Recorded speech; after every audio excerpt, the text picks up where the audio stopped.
Time now to take a look at the morning papers, and here with me today are journalist and broadcaster Benjamin Butterworth and Chief Executive of International Marketing Partners Alison Stewart-Allen. So welcome to both of you.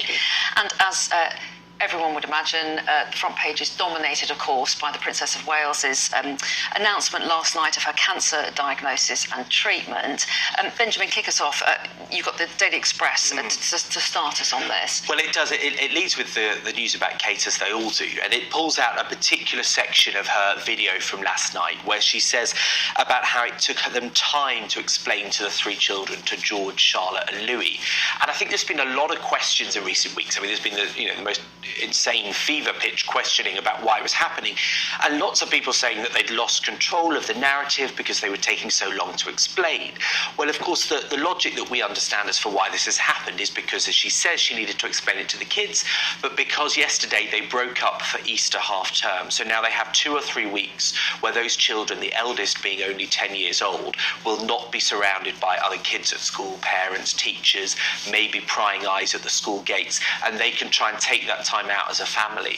And I think that's one thing that really goes, well, it explains why they took so long to come forward about what was going on with Catherine and her health. Yeah, and I read somewhere that her first thought was not how do I tell the country, but how do I tell my kids? Yes. And that a reminder that, I mean, we shouldn't need them, but the royal family are human beings, and this was a very stark reminder of that, wasn't it? Absolutely. The Times picking up the whole story in a similar way. Yes, absolutely.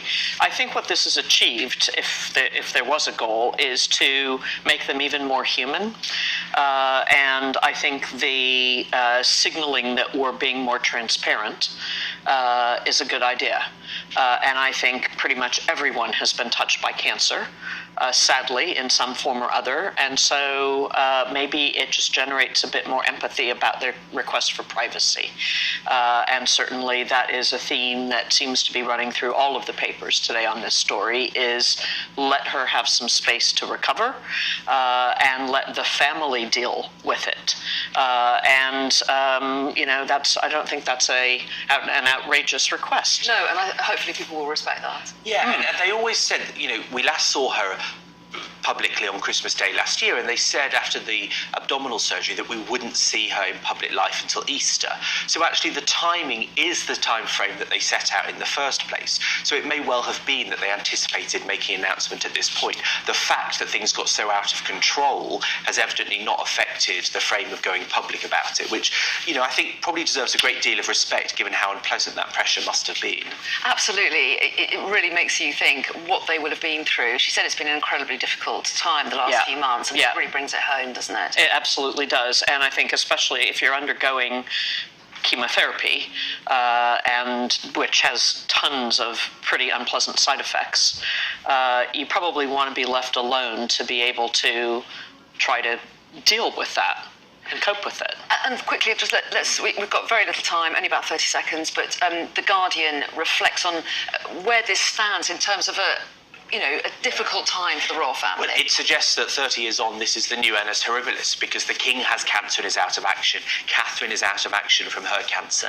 Sarah Ferguson also has cancer from her melanoma. And then you have the Andrew scandal, which continues to be a problem. Will he try and take more part of public life as a royal? He's certainly been making moves like that recently. And then, the next king has all this going on around him, while his brother in America is still not being terribly helpful.